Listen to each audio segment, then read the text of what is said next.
এই ভিডিও হলো reading passage 2 athletes and stress Cambridge IELTS 19 test 2 এর।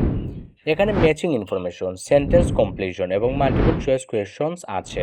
এই তিন ধরনের প্রশ্ন কিভাবে আমরা একসাথে সলভ করব এবং এর সাথে আমরা শিখব পেসেজে আগে যাব না প্যারাগ্রাফে আগে যাব, কোন ধরনের কোয়েশ্চন আগে সলভ করব, কিভাবে করলে আমাদের সময় বাঁচবে এবং কিভাবে করলে বারবার পেসেজ খোঁজার প্রয়োজন হবে না বা বারবার রিডিং করে কারেকশনও করতে হবে না। স্টেপ বাই স্টেপ সব কিছু ক্লিয়ার হয়ে যাবে। শেষ পর্যন্ত আমার সাথেই থাকুন। সময় বাঁচানোর জন্য আমরা প্রথমে প্রশ্ন স্ক্যান করব এবং কিওয়ার্ড নিব। শুরুতেই আছে matching information. NB you may use any letter more than once. এর মানে হলো নিচের যে কোনো একটির বেশি ইনফরমেশন একটি প্যারাগ্রাফে পেতে পারি।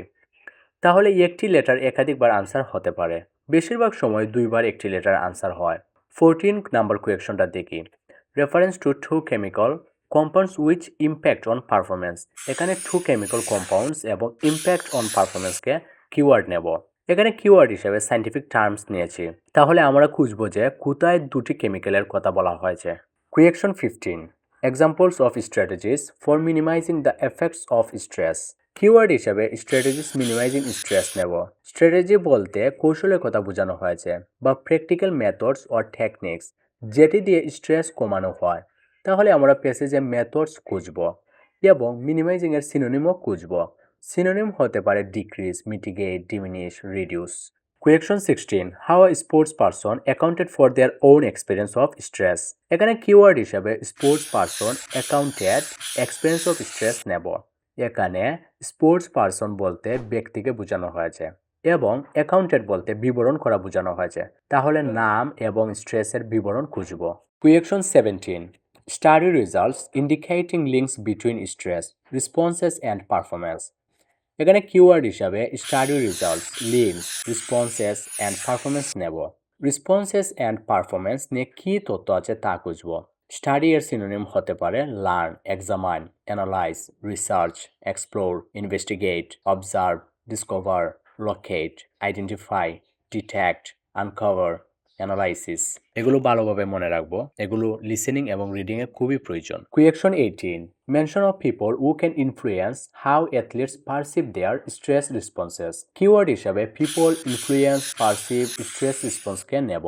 তাহলে আমরা খুঁজব ইন্ডিভিজুয়ালস বা ব্যক্তিরা কিভাবে প্রভাবিত করে স্ট্রেস রেসপন্সকে গ্রহণ করার জন্য বা মানিয়ে নেওয়ার জন্য। 19 থেকে 22 হলো সেন্টেন্স কমপ্লিশন। সেখান থেকে কিছু কিওয়ার্ড নেব। Question 19 performance stress involves many demands on the athlete. For example coping with the possible risk of dash. Keyword নেব ডিমান্ড। ফর এক্সাম্পল এর সিনোনিম হতে পারে such as, for instance, as. Possible risk মানে বুঝতে পারছেন কি বোঝাচ্ছে। পসিবল রিস্কের সিনোনিম হতে পারে possible threat, prospective risk, likely hazard, potential danger and so on. Question 20 cortisol can cause tennis players to produce fear good. এখানে কিওয়ার্ড হিসেবে cortisol, tennis player এবং ফিয়ার গুডকে নেব। ফিয়ার গুড বলতে কম ভালো বোঝানো হয়েছে বা ফিয়ার গুড বলতে নেতিবাচক কথা বোঝানো হয়েছে। তাহলে আমরা নেতিবাচক কথাও বা নেতিবাচক ওয়ার্ডও খুঁজব। Question 21 Psychologists can help athletes to view their physiological responses as the effect of a positive feeling such as dash. এখানে কিওয়ার্ড হিসেবে সাইকোলজিস্ট, ফিজিওলজিক্যাল রেসপন্সেস এবং পজিটিভ ফিলিংকে নেব। Question 22 Dash is an example of psychological technique which can reduce an athlete's stress responses. এখানে keyword হিসেবে psychological নেব এবং synonym হিসেবে example, reduce নেব। এক্সাম্পলের সিনোনিম আপনি জানেন বা আমি আগেও বলেছি। রিডিউসের সিনোনিমও জানেন। তারপরে বলছি diminish, minimise, decrease, lower, drop and mitigate. 23 থেকে 26 হলো মাল্টিপল চয়েস কোয়েকশনস। এখান থেকে কিছু কিওয়ার্ড নেব শুধু প্রশ্ন থেকে। কোয়েকশন 23 এবং 24 থেকে কিওয়ার্ড হিসাবে এমা রাডুকানুস এবং উইম্বলডন টুর্নামেন্ট নেব। কোয়েকশন 25 এবং 26 এ প্যারাগ্রাফ ই মেনশন করা হয়েছে। যখন প্যারাগ্রাফ ই তে যাব তখন এটি সমাধান করব। সমাধানে যাওয়ার আগে আমরা অ্যাথলিটস অ্যান্ড স্ট্রেস নিয়ে একটু জানবো। অ্যাথলিটস অ্যান্ড স্ট্রেস হলো বৈজ্ঞানিকভাবে ক্রীড়াবিদদের প্রতিযোগিতার সময় মানসিক ও শারীরিক চাপের প্রভাব বোঝায়। যখন কোনো ব্যক্তি কোনো প্রতিযোগিতায় অংশগ্রহণ করে বা কোনো পারফরমেন্স করে তখন তার মধ্যে চাপের প্রভাব পড়ে। এটি হরমোনাল প্রতিক্রিয়া। প্রতিক্রিয়া। স্ট্রেসের সময় শরীরে দু ধরনের স্ট্রেস হরমোন নিঃসৃত হয়, একটি হলো অ্যাড্রেনালিন এবং আরেকটি হলো কর্টিসল। অ্যাড্রেনালিন হরমোন এটি চ্যালেঞ্জ স্টেট বা পজিটিভ স্ট্রেস হিসেবে কাজ করে। এটি ক্রিকেট, গোল, ফুটবলের মতো খেলায় উন্নত পারফরমেন্সের সাথে যুক্ত। অ্যাড্রেনালিন কিভাবে কাজ করে? এটি হৃৎপিণ্ডের রক্ত প্রবাহ বাড়ায় এবং রক্তনালী প্রসারিত করে, যা পেশি ও মস্তিষ্কে বেশি শক্তি পৌঁছায়, যার ফলে মানুষ উন্নত পারফরমেন্স করতে পারে। কর্টিসল এটি থ্রেট স্টেট বা নেগেটিভ স্ট্রেস হিসেবে কাজ করে। অ্যাড্রেনালিনের ইতিবাচক প্রভাবকে বাধা দেয়, রক্তনালী সংকুচিত করে, রক্তচাপ বাড়ায় এবং মানসিক প্রতিক্রিয়া দৃঢ় করে। এটি টেনিসে অসফল সার্ভ বা বেশি উদ্বেগের কারণ হয়। এখন আমরা প্যাসেজে যাব, দেখব সেখানে কি কি আছে। এখানে এমআরআর ঢোকানো দেখতে পাই। 16 কোয়েকশনে কিন্তু স্পোর্টস পারসনের কথা বলা হয়েছে এবং 23-24 কোয়েকশনে এমআরআর ঢোকানো বলা হয়েছে। তাহলে এই প্যারাগ্রাফ কোয়েকশনের সাথে মিলে কিনা তা দেখব। আমরা কোয়েকশন 16 এবং কোয়েকশন 23 এবং 24 এ যাব, দেখব কোয়েকশনে কি বলা হয়েছে। কোয়েকশন 16 এ বলা হয়েছে কিভাবে একজন খেলোয়াড় তাদের নিজের চাপের অভিজ্ঞতা বর্ণনা করেছেন, এবং কোয়েকশন 23 এবং 24 এ এমআরআর ঢোকানো উইম্বলডন টুর্নামেন্ট থেকে সরে যাওয়ার কোন দুটি তথ্য উল্লেখ করা হয়েছে। প্রশ্নের এই ধারণা মাথায় রেখে প্যারাগ্রাফটা পড়ি। This is something that British tennis player Emma Raducanu wrote about on social media following her withdrawal from the 2021 Wimbledon tournament. Emma Raducanu 2021 সালের উইম্বলডন টুর্নামেন্ট থেকে সরে দাঁড়ানোর পর সোশ্যাল মিডিয়ায় এর সম্পর্কে কিছু লিখেছেন। তা হলো Though the young player had been doing well in the tournament, মানে যদিও টুর্নামেন্টে ইয়ং প্লেয়ার ভালো করছিল। She began having difficulty regulating her breathing and heart rate during a match. সে তার ব্রিথিং ও হার্ট রেট নিয়ন্ত্রণ করতে অসুবিধা অনুভব করে, which she later attributed to, যেটিকে সে বর্ণনা করেছিল, the accumulation of the excitement and the বাজ। এই প্যারাগ্রাফ স্পোর্টস পারসনের কথা এবং সে কি বর্ণনা করেছে তা পেয়েছি। এই এ নাম্বার প্যারাগ্রাফ 16 কোয়েকশনের সাথে মিলে, তাহলে 16 কোয়েকশনের আনসার এই হবে। একই সাথে 23-24 এর একটি আনসার পাই, যেমন এখানে heart breathing and heart rate বলা হয়েছে, এটি একটি সিমটমস বোঝানো হয়েছে। তাহলে এই মাল্টিপল চয়েসের বি লেটার যদি দেখি, symptoms of her performance stress at the টুর্নামেন্টে তার পারফরমেন্সের সিমটমস বলা হয়েছে, এটার সাথে পুরোপুরি মিলে, তাহলে আমরা বি লেটার চুজ করতে পারি। আমাদের আরেকটি লেটার চুজ করতে হবে, তাহলে খুঁজবো এমা রাডুকানু উইম্বলডন টুর্নামেন্ট থেকে সরে যাওয়ার আরেকটি কি তথ্য উল্লেখ করেছেন। প্যারাগ্রাফ সিতে এমা রাডুকানুসের কথা বলা হয়েছে। Emma Raducanu's case a much larger audience, higher expectation and facing a more skillful opponent may all have led her to feel there were greater demands being placed on her at Wimbledon. এখানে much larger audience, higher expectation এবং skillful opponenটের কারণে তার উপর বেশি চাপ অনুভূত হতে পারে। But she didn't have the resources to tackle them. কিন্তু তার কাছে যথেষ্ট রিসোর্সেস ছিল না সেগুলো মোকাবিলা করার জন্য। This led to her experiencing a threat response. এর ফলে সে হুমকি প্রতিক্রিয়ার এক্সপিরিয়েন্স করে। মোট কথা, অনেক বেশি দর্শক, উচ্চ প্রত্যাশা এবং দক্ষ প্রতিপক্ষ এগুলো মোকাবিলা না করতে পারায় তার উপর চাপ বাড়ে। তাহলে বলতো এখানে কোনটির সাথে সামঞ্জস্য বা মিলে? এইতে বলা হয়েছে the stage at which she dropped out of the tournament, say tournament থেকে সরে দাঁড়ায়, এটার সাথে মিলে না। নাম্বার সিতে বলা হয়েছে measures which she had taken to manage her stress levels, stress বা মানসিক চাপ নিয়ন্ত্রণ কথা বলা হয়েছে, এটার সাথেও মিলছে না। নাম্বার ইতে বলা হয়েছে reactions to her social media posts about her experience at Wimbledon, social media পোস্টের রিয়াকশন নিয়ে কথা বলছে, এটার সাথেও মিলছে না। তাহলে এখানে একটি আছে, number D, aspects of the Wimbledon tournament which increased her stress levels, Wimbledon টুর্নামেন্টের যেসব দিক তার মানসিক চাপ বাড়িয়ে দেয়, এটার সাথে মিলছে। তাহলে আমরা নাম্বার ডি চুজ করতে পারি। যেহেতু আমরা প্যারাগ্রাফ সি এর শেষের দিকে ছিলাম, তাহলে আমরা প্যারাগ্রাফ ডিতে যাব। এখানে দেখতে পারি কর্টিসল আছে, এটি কোয়েকশন 20 এর কিওয়ার্ডের সাথে মিলে। লাইনটা যদি পড়ি, yes both effect the production of adrenaline and cortisol also known as stress hormones. এখানে বোথ মানে দুটি আর অ্যাড্রেনালিন অ্যান্ড কর্টিসল হলো দুটি সাবস্টেন্স। 14 নাম্বার কোয়েকশনে 2 কেমিক্যাল কম্পাউন্ডস বলা হয়েছে, তাহলে এটি প্যারাগ্রাফ ডি এর সাথে মিলে, আনসার হবে ডি। আমরা যদি একটু গভীরে বোঝার চেষ্টা করি, তাহলে during a challenge state adrenaline increases the amount of blood pumped from the heart and expands the blood vessels. Adrenaline heart থেকে ব্লাড পাম্পের পরিমাণ বাড়ায় এবং রক্তনালী প্রসারিত করে, which allows more energy to be delivered to the muscles and brain, যেটি সহায়তা করে পেশি ও ব্রেইনে বেশি পরিমাণ শক্তি পৌঁছাতে। But during the threat state, cortisol inhibits the positive effect of adrenaline. Cortisol adrenalineর পজিটিভ এফেক্টকে বাধাগ্রস্ত করে। কিভাবে এটি বাধাগ্রস্ত করে তা হলো resulting in tighter blood vessels, যার ফলে রক্তনালীগুলো সংকুচিত হয়। হায়ার ব্লাড প্রেশার, রক্তচাপ বেড়ে যায়। স্লোয়ার সাইকোলজিক্যাল রেসপন্সেস, সাইকোলজিক্যাল প্রতিক্রিয়া ধীর হয়ে যায়। অ্যান্ড আ ফাস্টার হার্ট রেট, এবং হার্ট রেট বেড়ে যায়। In short, a threat state makes people more anxious. They make worse decisions and perform more poorly. সংক্ষেপে থ্রেট স্টেট মানুষকে আরো উদ্বিগ্ন করে তোলে। এতে তারা খারাপ সিদ্ধান্ত নেয় এবং খারাপভাবে পারফর্ম করে।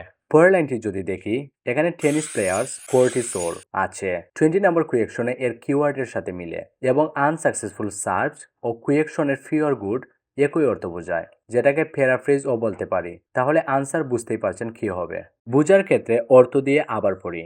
In tennis players, cortisol has been associated with more unsuccessful serves and greater anxiety. Tennis খেলোয়াড়দের ক্ষেত্রে কর্টিসলের বেশি সংখ্যক ব্যর্থ সার্ভ এবং অধিক উদ্বেগের সাথে যুক্ত। এবং cortisol can cause tennis players to produce fewer good serves. কর্টিসলের কারণে টেনিস খেলোয়াড়রা তৈরি করতে পারে কম ভালো সার্ভ। এখানে ব্যর্থ সার্ভ এবং কম ভালো সার্ভ একই অর্থ বোঝায়। পরের ই প্যারাগ্রাফে না গিয়ে আমরা এফ এ যাব, কারণ 25 এবং 26 এর আনসার প্যারাগ্রাফ ইতে মেনশন করা হয়েছে। তাই ই প্যারাগ্রাফে গেপ ফিলের আনসার পাওয়ার সম্ভাবনা খুব কম। আপনারা চাইলে এটি আগে করতে পারেন। আমার এফ এ যাওয়ার আরেকটি কারণ হলো সিরিয়ালভাবে গেপ ফিলের 21 এবং 22 কোয়েকশন কমপ্লিট করতে পারবো। সেই সাথে বাকি ম্যাচিং ইনফরমেশনের 15, 17, 18 এর কিছু আনসার পেতে পারি। But there are many ways athletes can ensure they respond positively under pressure. Positive stress responses can be promoted through the language that they and others, such as coaches or parents, use. Coach এবং প্যারেন্টসরা যে ভাষা ব্যবহার করতেন তার মাধ্যমে positive stress response উৎসাহিত করা যেতে পারে। এখানে কোচেস এবং প্যারেন্টস হলো পিপল, অর্থাৎ ব্যক্তির কথা মেনশন করা হয়েছে এখানে। 18 নম্বর কোয়েকশনের পিপলের সাথে মিলে আরেকটু যদি পড়ি, psychologist can also help athletes change how they see their physiological responses. তারা যেভাবে তাদের ফিজিওলজিক্যাল রেসপন্স দেখে তা পরিবর্তন করতে সাইকোলজিস্টরা হেল্প করেন। সাচ এজ, যেমন helping them see a higher heart rate as excitement rather than nerves. Higher heart রেটকে নার্ভাসনেস হিসেবে না দেখে বরং উত্তেজনা হিসেবে দেখা, এভাবে তারা হেল্প করেন। তাহলে মোট কথা হলো স্ট্রেসকে কিভাবে পজিটিভভাবে গ্রহণ করা যায়। 18 কোয়েকশনে পিপল মেনশন করা হয়েছে এবং তারা স্ট্রেস রেসপন্স কিভাবে গ্রহণ করে, এটি এফ প্যারাগ্রাফের সাথে মিলে যায়। আনসার হবে এফ। পরে আছে developing psychological skills such as visualisation can also help decrease physiological responses to threat. Visualisation হুমকি সংক্রান্ত ফিজিওলজিক্যাল রেসপন্স কমাতে সাহায্য করতে পারে। এখানে ভিজুয়ালাইজেশন হলো একটি টেকনিক বা কৌশল। Visualisation involve the athlete recreating a mental picture of a time when they performed well or picturing themselves doing well in the future. কল্পনার মধ্যে থাকতে পারে একজন ক্রীড়াবিদ যখন ভালো পারফর্ম করেছিলেন, সেই সময়ের একটি মানসিক চিত্র পুনরায় তৈরি করা অথবা ভবিষ্যতে নিজেদের ভালো করার কল্পনা করা।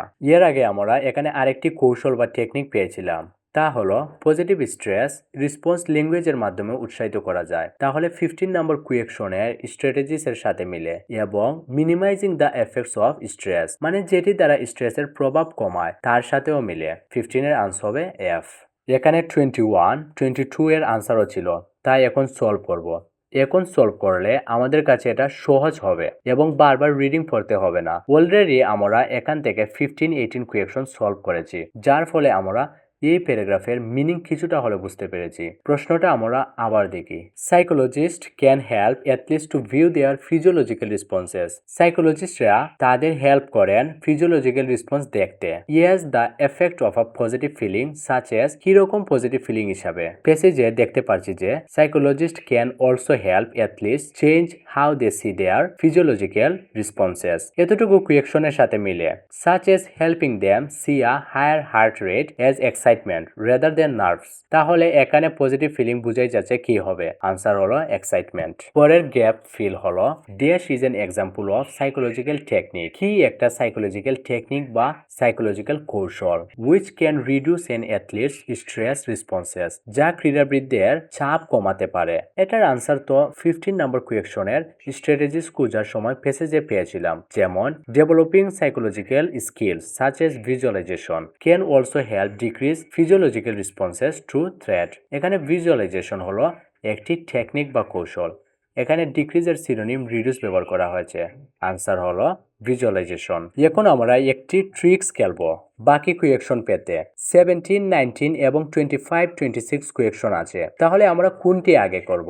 দেখেন 25, 26 এর আনসার আমরা প্যারাগ্রাফ ই তে পাবো। প্যারাগ্রাফ ই তে যাওয়ার আগে আমরা 17 এবং 19 নাম্বার কুয়েকশন খুঁজবো। কেন? কারণ 23, 24 এর আনসার আমরা প্যারাগ্রাফ সি এর শেষের দিকে পেয়েছিলাম। এখন উপরের কিছু অংশ রয়েছে যেটি আমরা সহজে পড়তে পারবো এবং সময়ও কম লাগবে। আর আমরা এটাও জানি যে 17 এর আনসার হয় বি না হয় সি হবে। প্রশ্নটা আবার দেখি। Question 17, study results indicating links between stress responses and performance. এখানে কিওয়ার্ড হিসাবে study results, links, responses and performance নেওয়া আছে। স্ট্রেস রেসপন্সেস এন্ড পারফরমেন্স নিয়ে কি তথ্য আছে তা খুঁজবো। প্যারাগ্রাফ সি তে দেখতে পারি যে research shows that the challenge states lead to good performance while threat states lead to poor performance. এখানে সরাসরি চ্যালেঞ্জ স্টেটস এবং থ্রেট স্টেটস এর লিঙ্ক বোঝানো হয়েছে। রিসার্চ শোজ মানে প্রশ্নের স্টাডি রিজাল্টস এর কথা বোঝানো হয়েছে। ওয়ার্থের দিক দিয়ে যদি দেখি, গবেষণায় দেখা গেছে যে চ্যালেঞ্জ স্টেটস ভালো পারফরমেন্সের দিকে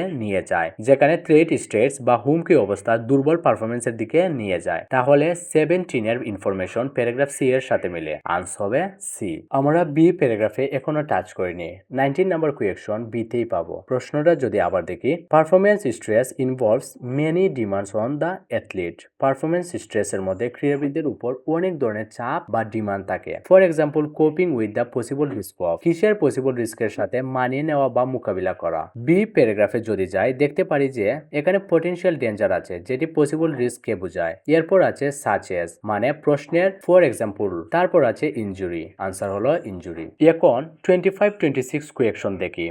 Which two facts about anxiety are mentioned in paragraph E of the text? মানে প্যারাগ্রাফ ই তে অ্যাংজাইটি সম্পর্কে কোন দুটি ফ্যাক্ট মেনশন করা হয়েছে? Number A, the factors which determine how severe it may B.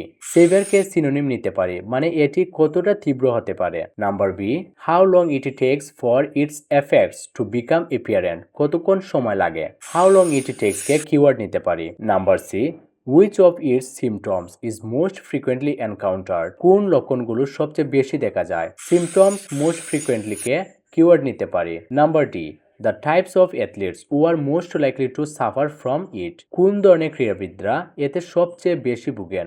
Suffer most likely K keyword নিতে পারি। Number E, the harm that can result if athletes experience it too often. কি ক্ষতি হতে পারে ঘন ঘন অনুভব করলে। হার্মকে কিওয়ার্ড নিতে পারি। প্যারাগ্রাফে গেলে দেখতে পারি যে the intensity with which a person experiences anxiety depends on the demands and resources they have. একজন ব্যক্তি কতটা তীব্রতার সাথে অ্যাংজাইটি অনুভব করেন তা নির্ভর করে তার চাহিদা এবং রিসোর্সের উপর। তাহলে এটি প্রশ্নের কোন লেটারের সাথে মিলে? এই লেটারে সেভিয়া বা তীব্রতা নিয়ে আলোচনা করা হয়েছে, তাহলে এই কে চুজ করতে পারি। পরে আছে and repeated episodes of anxiety coupled with negative responses can increase risk of heart disease and depression. Anxiety এর সঙ্গে নেগেটিভ রেসপন্সেস মিলে হৃদরোগ ও ডিপ্রেশনের ঝুঁকি বাড়াতে পারে। এটি কুয়েকশনের কোন লেটারের সাথে মিলে বলুন তো? এখানে হার্ট ডিজিজ এবং ডিপ্রেশন দিয়ে ক্ষতি বোঝানো হয়েছে, তাহলে এটি ই এর সাথে মিলে। বাকি লেটারগুলো নিয়ে এই প্যারাগ্রাফে আলোচনা করা হয়নি। আশা করি এই ভিডিও আপনাকে অনেক সাহায্য করবে এবং সময় বাঁচাবে। কোনো প্রশ্ন থাকলে কমেন্টে জানাতে পারেন।